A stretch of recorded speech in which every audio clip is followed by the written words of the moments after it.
আমি আপনাদের আমার প্রতিবেদনে বারবারই বলি যে শুধু শিক্ষক নিয়োগ দুর্নীতি নয়, মমতা বন্দ্যোপাধ্যায় সরকার আসার পর 2016-র পর থেকে যা যা আজ অব্দি রিক্রুটমেন্ট হয়েছে প্রত্যেকটাতেই দুর্নীতি হয়েছে।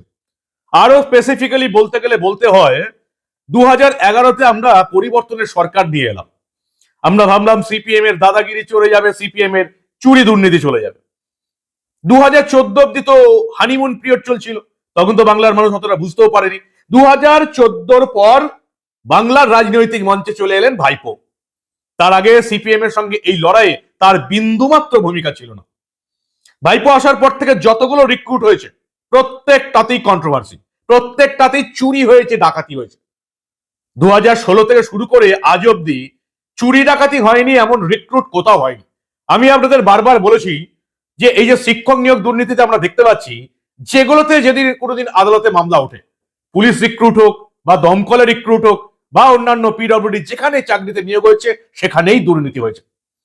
2016-র পর থেকে এসএসসি হোক, প্রাইমারি টিচার্স হোক, ডাব্লিউবিসিএস হোক, ডাব্লিউবিসিএস প্রশান্ত বর্মন ফার্স্ট হয়ে গেছে, প্রিলিতে ফেল করেছিল, ইংরেজিতে ফেল করেছিল। সেই প্রশান্ত বর্মন যার নাম ব্যবসায়ী খুনের ঘটনায় উঠে এসছে, কলকাতা হাইকোর্ট যাকে চার্জশিট দিতে বলেছে, চার্জশিটে নামও নেই, পালিয়ে বেড়াচ্ছে, তাকে খুঁজে পাচ্ছে না। প্রশান্ত বর্মনকে খুঁজে পাওয়া যাচ্ছে না। এই যে কলকাতায় এত বড় ঘটনা ঘটানোর পর সোনা পাপ্পু, তাকেও খুঁজে পাওয়া যাচ্ছে না। কলকাতার পুলিশ কমিশনার সুপ্রতিম সরকার ছদ্মবেশে মাঝরাতে থানায় থানায় ভিজিট করছেন, কিন্তু তারও ক্ষমতা নেই সোনা পাপ্পু যে প্রতিদিন ফেসবুকে লাইভ করছে তাকে গ্রেপ্তার করা। আসলে এই প্রশান্ত বর্মন, সোনা পাপ্পু এদিকে গ্রেপ্তার করলে কি আর এরা কলকাতার পুলিশ কমিশনার বা রাজ্য পুলিশের ডিজি হতে পারবে?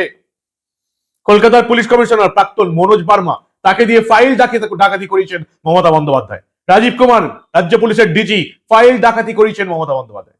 এই তিনজনের জেলে থাকার কথা ছিল। আমি আপনাদের বলেছিলাম যে এমন কোন পরীক্ষা হয়নি যেখানে দুর্নীতি হয়নি। যেদিন কোর্টে যাবে সেদিনই বোঝা যাবে।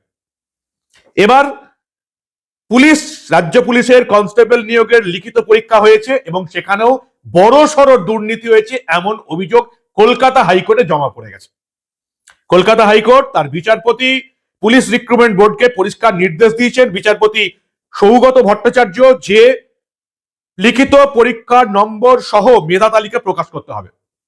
ভাবুন একবার কিরকম একটা রাজ্য সরকার চলছে, যে রাজ্য সরকার কলকাতার মেট্রো আটকাতে সুপ্রিম কোর্টে চলে যায় হাইকোর্টে পাত্তা না পেয়ে। ভাবতে পারছেন? সেই রাজ্য সরকার প্রত্যেকটা এই নিয়োগের তালিকা প্রকাশ করবে কিন্তু পাশে নাম্বার দেবে না। হাইকোর্ট থেকে বিচারপতি এই সৌগত ভট্টাচার্য জিজ্ঞেস করছেন, আপনারা মেধা তালিকার নাম প্রকাশ করলেন, নাম্বারটা কেন দিলেন না? পুলিশ রিক্রুটমেন্ট বোর্ডের তরফ থেকে বলা হচ্ছে নাম্বার দিলে ঝামেলা শুরু হবে, নাম্বার দেওয়া যাবে না। ভাবুন একবার কত বড় একটা নির্লজ্জ রাজ্য সরকার চলছে, আর তার কত বড় পুলিশ রিক্রুটমেন্ট বোর্ড কতটা নির্লজ্জ এবং নোংরামিতে ভরপুর। ভাবুন একবার, লিখিত পরীক্ষা হয়েছে, নাম প্রকাশ করেছে, পাশে নম্বর দেওয়া যাবে না।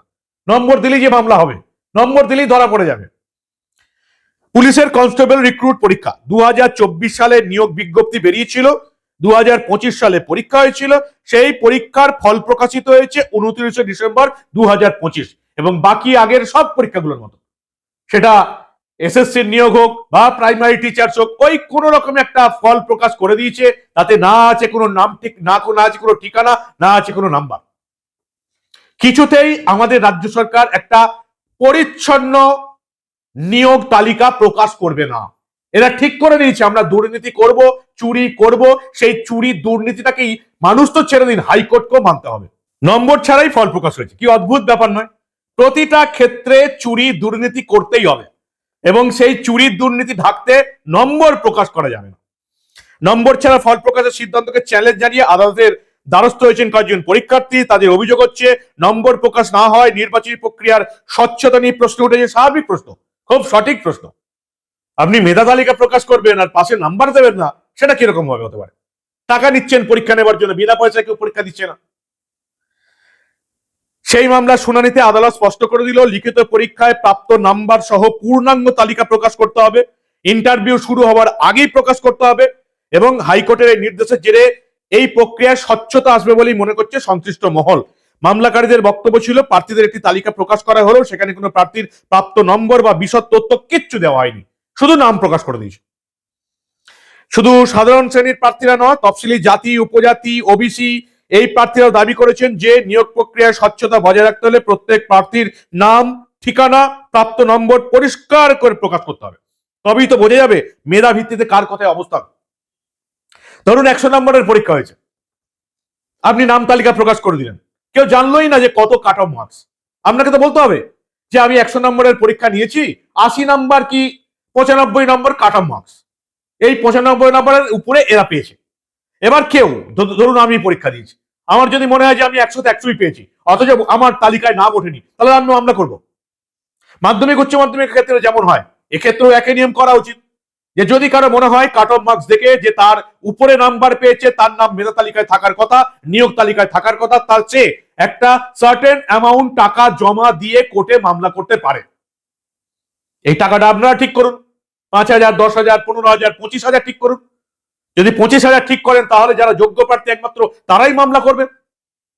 যদি মামলায় জয় হয় নিয়োগ তালিকায় ঢুকিয়ে দেবেন, যদি মামলায় পরাজয় হয় টাকা দেবেন না। সোজা সাপটা হিসেব। কেন আপনারা পরিচ্ছন্ন থাকেন না? কত চুরি দুর্নীতি আর করবেন? এই মামলায় বিচারপতি সৌগত ভট্টাচার্য পুলিশ রিক্রুটমেন্ট বোর্ডকে নির্দেশ দিয়েছেন নাম, ঠিকানা, নাম্বার সহ ডিটেলস মেধা তালিকায় দিতে হবে। রাজ্য সরকার তরফ থেকে কি বলা হচ্ছে? কিরকম নির্লজ্জায় রাজ্য সরকারটা, একবার ভাবুন। মমতা বন্দ্যোপাধ্যায় সরকারটা কতটা নোংরা, কতটা নির্লজ্জ, এবার ভাবুন। রাজ্য সরকারের তরফ থেকে আইনজীবীরা বলছেন যে লিখিত পরীক্ষার নম্বর প্রকাশ করা আইনত বাধ্যতামূলক নয়, এতে নিয়োগ প্রক্রিয়া বিঘ্নিত হওয়ার আশঙ্কা রয়েছে বলে যুক্তি দেওয়া হয়। আদালত সেই যুক্তি মানেনি। নিয়োগ তালিকা প্রকাশ করবে নামের সঙ্গে নম্বর দিয়ে, তাতে আবার বিঘ্ন হওয়ার কি আশা আছে? নাকি আপনারা চুরি ডাকাতি করতে পারবেন না? বিচারপতি সৌগত ভট্টাচার্য পুলিশ রিক্রুটমেন্ট বোর্ডকে নির্দেশ দিয়েছেন একেবারে নাম, নাম্বার সহ মেধা তালিকা প্রকাশ করতে হবে। আমি জানি না মমতা বন্দ্যোপাধ্যায় সরকার আবার এটাকেও বাধা দিতে কলকাতা হাইকোর্টের এই রায়ের বিরুদ্ধে সুপ্রিম কোর্টে চলে না যায়, তাহলে আরো দিন কাটানো যাবে। নিজের সরকারের আমলে আর চাকরি দিতে হবে না, অন্তত এই সরকারের আমলে। এই মমতা বন্দ্যোপাধ্যায় সরকার কলকাতায় নিউ গড়িয়া এয়ারপোর্ট মেট্রো বন্ধ করতে সুপ্রিম কোর্টে চলে গেছে হাইকোর্টে হারার পর। হাইকোর্ট নির্দেশ দিচ্ছে আপনারা বসুন রেলের সঙ্গে, মাত্র 316 মিটার রাস্তা বাকি আছে, হয়ে যাক, নিউ গড়িয়া এয়ারপোর্ট মেট্রো যোগাযোগ চলাচল করুক, কাউকে ওই চিংড়িঘাটার মোড়ের জ্যামে ফাঁসতে হবে না, লক্ষ লক্ষ মানুষের উপকার হবে। কে শোনে কার কথা? মমতা বন্দ্যোপাধ্যায় সরকার, মনে রাখবেন এটা আপনারা। মেট্রো যাতে আটকানো যায় তার জন্য সুপ্রিম কোর্টে গেছে মমতা বন্দ্যোপাধ্যায় সরকার। হাইকোর্টে লড়ছে যে পুলিশ রিক্রুটমেন্ট বোর্ডকে আমরা মেধা তালিকায় নামের সঙ্গে নাম্বার প্রকাশ করতে দেব না। এই এত বড় দুর্নীতিবাজ সরকারটাকে আপনারা কি করে সহ্য করছেন? পাড়ার ক্লাব চালানোর যোগ্যতা নেই, চুরি এবং দুর্নীতির টাকা কামানো ছাড়া এই সরকারটার কোনো দিকে নজর নেই। কখনো ভাবতে পেরেছেন যে রাজ্যে একের পর এক বিজ্ঞানী জন্মগ্রহণ করেছেন, জগদীশ চন্দ্র বসু, সত্যেন্দ্রনাথ বসু থেকে শুরু করে, সেই রাজ্যে গোটা বছরে বিজ্ঞানের জন্য খরচ হচ্ছে 82 কোটি টাকা, আর মাদ্রাসা উন্নয়নের জন্য খরচ হচ্ছে 5,500 কোটি টাকারও বেশি বছরের পর বছর। কতদিন সহ্য করবেন? কতদিন সহ্য করবেন এই চোর দুর্নীতিবাজের সরকারটাকে? কতদিন সহ্য করবেন? পশ্চিমবঙ্গ শেষ, আর এই তোষণ রাজের জন্য গোটা দেশ বিপদে পড়ে যাচ্ছে। কবে আপনাদের জেগে ঘুমিয়ে থাকা ঘুম ভাঙবে? কবে বুঝতে পারবেন একটা নির্লজ্জ, নোংরা, তোষণবাজ, চুরি দুর্নীতির সরকার চলছে? পাড়ার ক্লাব চালানোর যোগ্যতা নেই, তাকে আমরা 15 বছর এই রাজ্যের শাসন ক্ষমতায় বসিয়ে রেখেছি। কতটা মূর্খ আমরা, ভাবুন। বাংলার ভোটাররা কতটা মূর্খ ভাবুন। সামান্য 1,500 টাকার লক্ষ্মীর ভান্ডারে বাংলার মেয়েরা মমতা বন্দ্যোপাধ্যায় সরকারকে ভোট দিচ্ছে, আর তাদেরই বাড়িতে তাদেরই ছেলে মেয়েরা বেকার হয়ে ঘুরে বেড়াচ্ছে। এখন আবার 1,500 টাকার বেকার ভাতা 21 থেকে 40 বছর বয়সী যুবকদের জন্য, যে সময়টা তাদেরকে চাকরি পাওয়ার কথা, তাদেরকে হয় যেতে হচ্ছে বাইরে পরিযায়ী শ্রমিক হিসাবে, না হলে তাদেরকে 1,500 টাকার বেকার ভাতা দেওয়া হবে। ভালোই হয়েছে, লক্ষ্মীর ভান্ডার 1,500, বেকার ভাতা 1,500, 3,000 টাকায় সংসার চলে গেলে আর কি চাই বলুন? আমি বুঝি না বাংলার ভোটাররা কোথায় পড়ে আছে। এই রাজ্যটা একেবারে শেষ হয়ে গেছে, শেষ। 2026-এ পরিবর্তন করতে না পারলে এই রাজ্যের উন্নতির গ্রাফ শুরুই হবে না। 2026-এ যদি পরিবর্তন হয় তাহলে এই রাজ্য যেখানে ছিল সেখানে আনতে আরো 10টা বছর লাগবে কমসে কম। পরিবর্তন চাই, না হলে বাঁচার রাস্তা নাই। এই নোংরা নির্লজ্জ সরকারটা যতদিন থাকবে আপনাদের ছেলেমেয়েরা চাকরি পাবে না, যাদের টাকা থাকবে তারাই চাকরি পাবে। ভাবতে পারছেন একটা নির্লজ্জ সরকার চলছে, বলছে মেধা তালিকায় শুধু নাম থাকবে, নম্বর দেব না। কখনো ভেবেছেন এইরকম একটা নোংরা রাজ্য সরকারকে আপনারা ভোট দিয়েছেন? যাদের গায়ে মানুষের চামড়া আছে তারা কোনোদিন এই নির্লজ্জ নোংরা দলটাকে ভোট দিতেই পারে না। আর 2026-এ এত কিছু দেখার পরেও, এত চুরি দুর্নীতি দেখার পরেও যা তৃণমূলকে ভোট দেবে, তাদের কর্মফল, ভয়ঙ্কর কর্মফল এই জীবনেই শোধ করে যেতে হবে। লিখে রাখবেন আপনারা। কি বলবেন? আপনাদের মূল্যবান এবং গুরুত্বপূর্ণ মতামত জানান দা নিউজ বাংলার কমেন্ট সেকশনে। পুলিশ রিক্রুটমেন্ট বোর্ড আরো বড় কেঁচো খুঁড়তে কেউটা না বেরিয়ে আসে। দেখতে থাকুন দা নিউজ বাংলা। আমরা আবার এই রাজ্যে ঘটে যাওয়া এই ধরনের অনেক গুরুত্বপূর্ণ খবরই চেপে রাখতে দেব না।